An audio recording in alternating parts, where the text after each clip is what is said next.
team, welcome to Flip Video 2.3.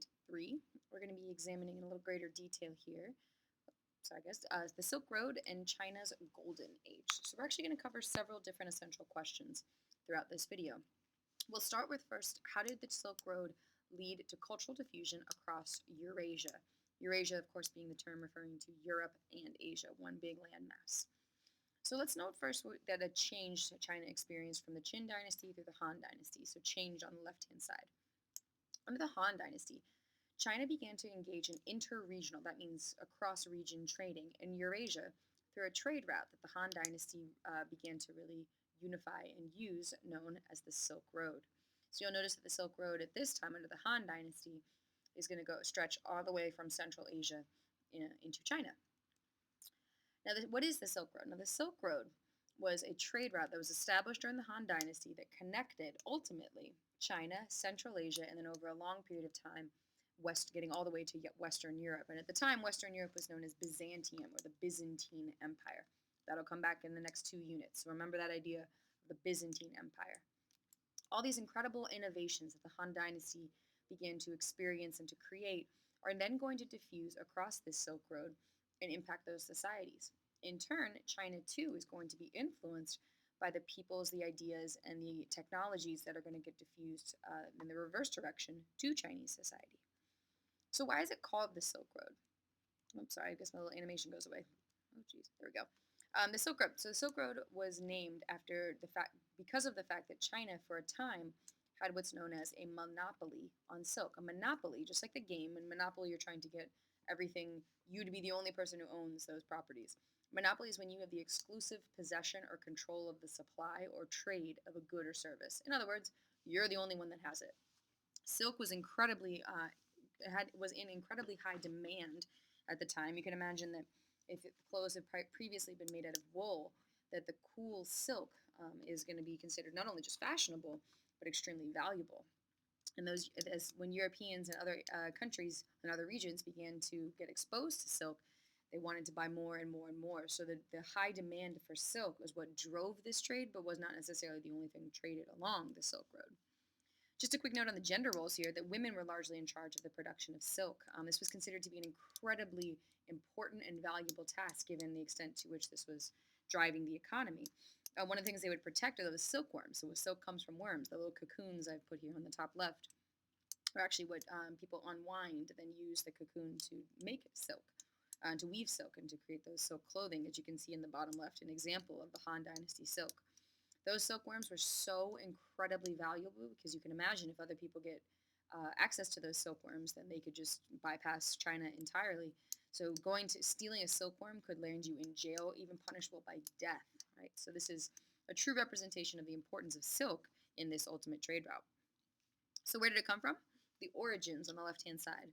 The Han Emperor, known as Wu Di, or Wu Ti, he wanted to expand China, and more specifically, he wanted better access or better military because he did not have strong animals. He only had these small pony-like horses. And he had heard in the Xiongnu Empire, might have butchered that, Xianyu, I think is actually supposed to say that. You can see where I've circled it on the map, the area to the left in the western area of China. He heard that there was these quote-unquote heavenly horses, these large horses that were there. And so he sent traders out to find them, and then thus we start to see the expansion of the trade route west and ultimately further and further across Central Asia. So in the past, this trade route had largely been trekked just by nomadic herders, meaning people who don't have a particular set home. Under Han China, this Silk Road becomes more unified of a trading route. Of course, it's not a single road or anything of the sort, but it's just a general pattern of where traders would go. And various empires would protect this trade route all across Central Asia and Europe. Unfortunately, around 220 CE, the Han Dynasty collapsed, and for about 350 years, we see the rise and fall of those various dynasties. I showed that example of the dynastic cycle. So for 350 years, there isn't one particular group who's controlling this trade route in China. That was until we had a very brief dynasty known as the Sui Dynasty, where Sui Yangdi, the man who's shown here, he briefly reunited China. His most significant accomplishment was the creation of what's known as the Grand Canal, which is an artificial waterway that connects the Yangtze and Huanghe rivers. It's the longest canal in the world, and here's just a picture of it you can see. So he was in now Chinese traders. You can see here the Yellow River and the Yangtze River flow east to west. So for the first time through this man-made river, this man-made canal, traders are now able to go north to south. That being said, the Sui dynasty fell pretty quickly. And we see what I've put on the second star here is the rise of the Song and Tong dynasties. So do note that the Silk Road has happened over the course of this entire period. I want to draw your attention to one of the things that began to make the Silk Road possible was what I have highlighted in the 3rd century, that the Arabian camels are actually domesticated. So the camels were actually the animals used to go far west into the Silk Road. So you can see we got the Qin, the Han dynasties, where the Silk Road really kicks off. We have this period of instability, and we're going to rise again under the Song and Tong dynasties. So the Tong dynasty, under the Tong dynasty, from about 618 to 907 CE, China becomes the strongest and wealthiest empire in Asia. They revived Confucianism, brought back that civil service exam that had been gone for a very long period of time. Confucianism starts to become more widely known and implemented in society. This is truly China's golden age. Now, you already did this in class, so you do not need to rewrite these down, but just want to review just some of the key accomplishments and innovations of why it's called the golden age. Again, already did this in class, but just a quick review. Several inventions. We have the movable type, that block printing allows printing for the first time. We see the production of paper money that allows for safer, easier, and faster trading transactions all across the Silk Road. We see the creation and widespread manufacturing of iron and steel. So we see new weaponry, new construction, bridges. We see armor. During the Tong Dynasty, there's just an example of that movable type printing. We have the creation of gunpowder, which was used first in the fireworks, but ultimately then, of course, going to influence military and weaponry.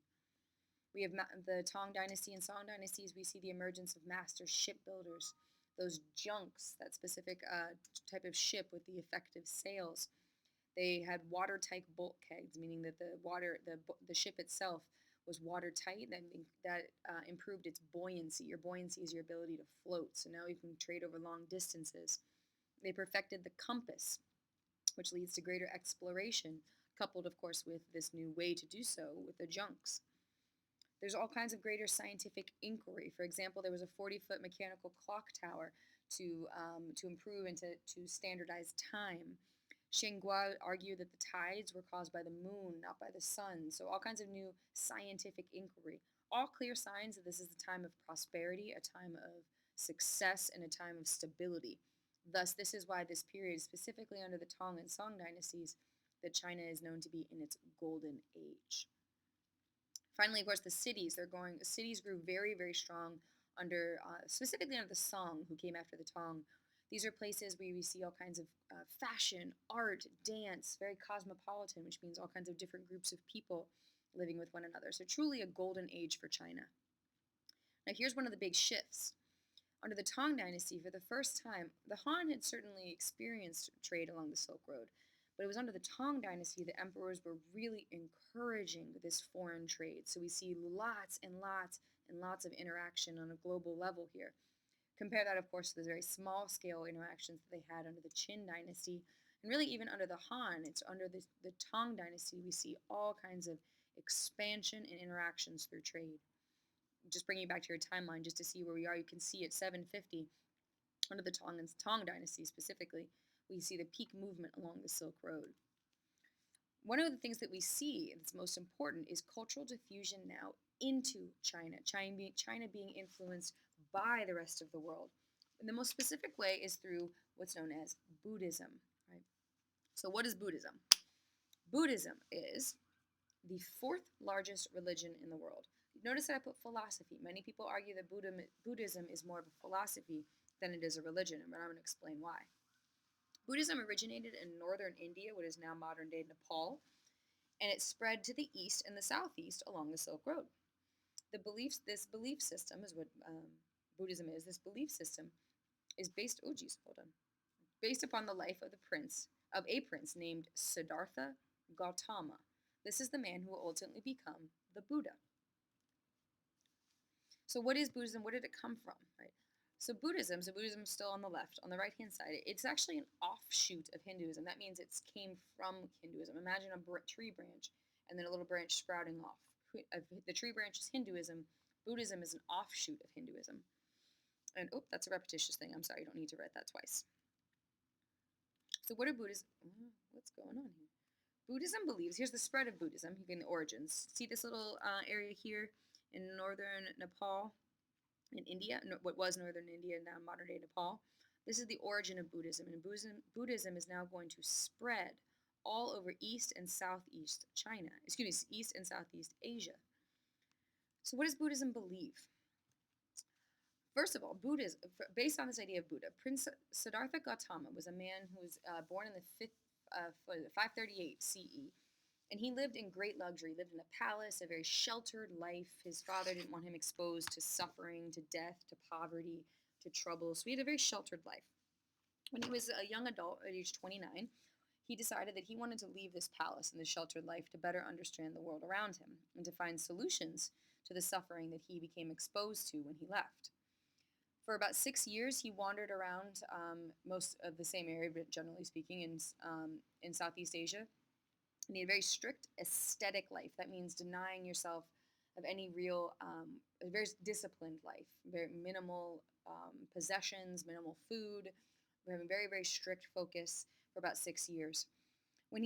After 6 years, he realized that this didn't necessarily end the world's suffering or end suffering, period.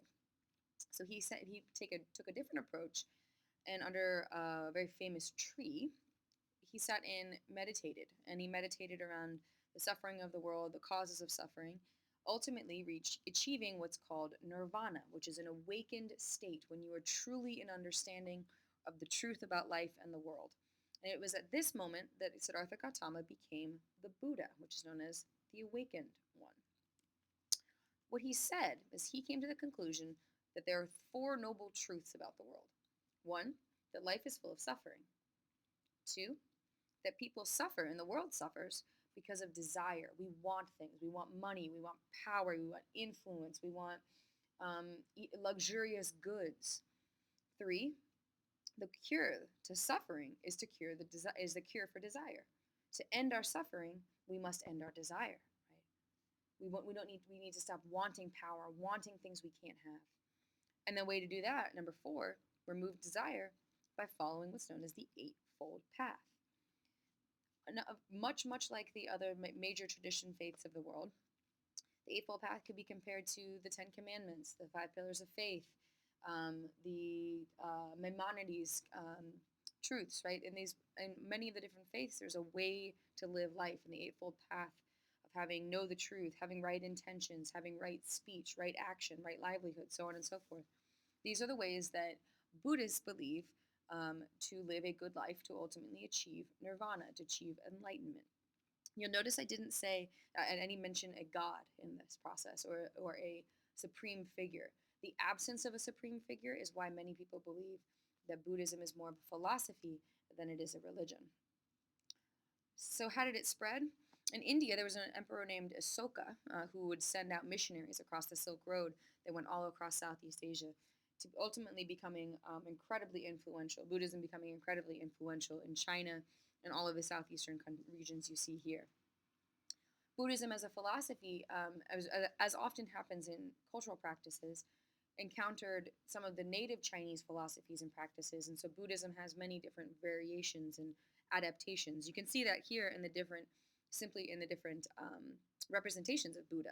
The way Buddha is represented in different societies is quite different, and that's a testament to just the variations and that people, the way in which Buddhism interacted with people as it spread to different regions.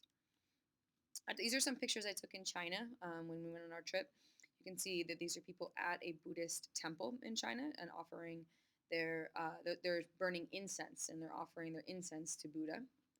But notice that they're not worshiping him. This is just more of a meditative and respectful practices. You can see, again, a very, very different interpretation of Buddha. Look at this one. This one, you can see the various colors, very colorful temple. That was wild. That was probably about 50, 60 feet in the air. A massive, massive temple and representation of Buddha.